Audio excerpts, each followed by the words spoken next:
2026 সালের জানুয়ারি মাসে শিক্ষা প্রতিষ্ঠান কতদিন ছুটি থাকবে, কোন দিন কোন উপলক্ষে ছুটি থাকবে এ বিষয়ে বিস্তারিত জানাবো আমাদের আজকের ভিডিওতে। যারা এখনও আমাদের চ্যানেলটিকে সাবস্ক্রাইব করনি তারা এখনই সাবস্ক্রাইব করে রাখো, তাহলে পড়াশোনার সকল তথ্য এবং পরামর্শ সবার আগে পেয়ে যাবে।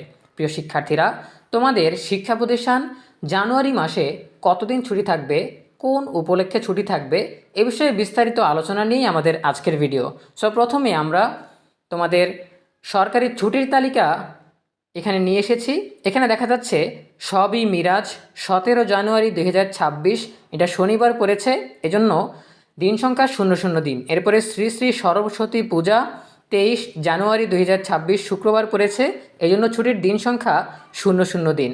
এখন জানুয়ারি মাসে এই দুইটা ছুটিই আছে, দুইটাই পড়েছে শুক্র এবং শনিবারের মধ্যে, অর্থাৎ সাপ্তাহিক ছুটির মধ্যে। এজন্য ছুটির তালিকা থেকে জানুয়ারি মাসে কোনো ছুটি নেই, তবে জানুয়ারি মাসে শুক্র ও শনিবার অর্থাৎ সাপ্তাহিক ছুটি আছে 10 দিন। এই 10 দিন ছুটি থাকছে সকল শিক্ষা প্রতিষ্ঠান। আশা করি তোমরা বুঝতে পেরেছ। প্রত্যেকটা শিক্ষা প্রতিষ্ঠানের জন্য ছুটির তালিকায় একই রকম রয়েছে, যে দুটা ছুটি আছে সেই দুটা পড়েছে সাপ্তাহিক ছুটির দিনে। সো এই ছিল আমাদের এখনকার আয়োজন। এই বিষয়ে তোমাদের যে কোনো প্রশ্ন কিংবা মতামত জানাতে পারো কমেন্টে। দেখা হবে পরবর্তী আপডেট নিয়ে নতুন কোনো ভিডিওতে। সেই পর্যন্ত তোমরা সবাই ভালো থাকো, সুস্থ থাকো, নিরাপদে থাকো এবং সবসময় ইএনইউবি চ্যানেলের সাথেই থাকো। তোমাদের সকলের জন্য রইল অনেক অনেক শুভকামনা। ধন্যবাদ সবাইকে।